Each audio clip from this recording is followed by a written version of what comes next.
Hello everyone. Today, I'm going to share a fascinating story about a boy who seemed lazy but was actually much smarter than anyone thought. By the end, we'll see how even a lazy person can work hard when they have a reason, and along the way, we'll learn some new English words and practice making sentences. Once upon a time, in a small village, there lived a boy named Ryan. He stayed with his parents in a modest house at the edge of town. Ryan was known for being lazy. Every day, he helped his father in the fields, but only in small ways, like scaring birds away from the rice crops. Most villagers ran after the birds with sticks, but Ryan didn't want to move much. Instead, he built poles around the field and connected them with ropes. From a comfortable spot, he could pull the ropes to scare the birds without standing up. Ryan's clever idea allowed him to do his job while lying down, much to the amazement, and sometimes frustration, of his father. Ryan's father often worried about his son's laziness. If I fall sick, how will Ryan manage the fields, he thought. Still, because Ryan always finished his work in his own clever way, his father never scolded him. One summer, a severe drought hit the village, and Ryan's father fell very ill. Suddenly, Ryan had to take care of the entire field alone. He tried his best, but he wasn't used to hard work. The crops began to wither, and no matter how much he tried, he couldn't save them all. That night, Ryan sat under the stars, feeling disappointed and useless. Why didn't I ever try harder? Now my family's hope is gone, he thought. The next morning, while walking through the village, Ryan heard a crowd gathering. A soldier from the king's palace announced a grand competition. The winner would receive a chest full of gold. Ryan's eyes widened. This could save my family, he realized, hope stirring in his heart for the first time in weeks. Without hesitation, Ryan declared he would join the competition. The villagers laughed. Ryan? The laziest boy in the village? He can't possibly win, they whispered. But Ryan didn't care. He had 3 days to reach the palace, so he packed his things and left early.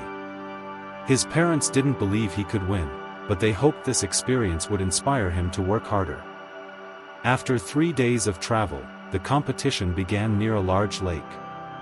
Many participants were tall and strong, which made Ryan nervous. How can I beat them, he wondered. The rules were announced: cross the lake, and the first 3 to reach the other side would move to the next round. As the countdown ended, everyone jumped into the water and started swimming, but Ryan stayed on the shore. I can't win by swimming like them. I need a smarter plan, he thought, a clever idea forming in his mind.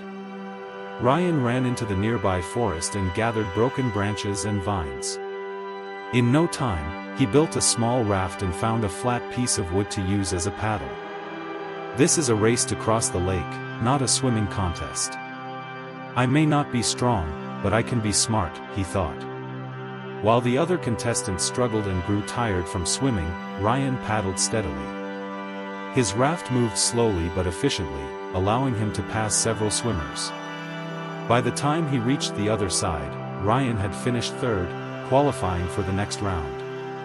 The next day brought the final challenge. Each contestant received a huge wooden block and was tasked with pushing it 1 kilometer to the finish line.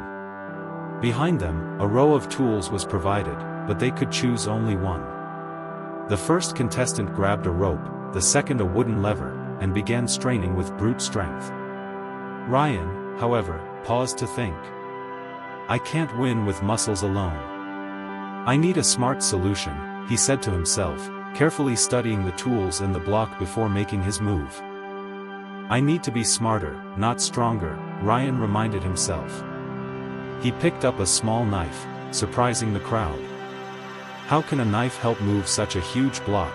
They wondered. Instead of pushing, Ryan carefully carved the block into a round shape, a giant wooden ball. After an hour of focused work, he was ready.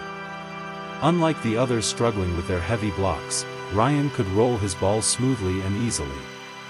With steady determination, he caught up to the other contestants and soon passed them. Finally, Ryan crossed the finish line first. The crowd cheered loudly. No one had expected the lazy boy to win. His parents were overjoyed and proud. This story shows that even lazy people can be smart, but achieving something great requires a strong reason. Ryan's love for his family gave him purpose, motivation, and focus. Whenever you feel lazy, remember your goals, your family, dreams, or desire to prove yourself. A strong purpose can transform laziness into action. Today, we also learned new words and practiced English through this story. Learning can be fun when you stay consistent. Keep listening, learning, and growing. Thank you for watching, and see you in the next story.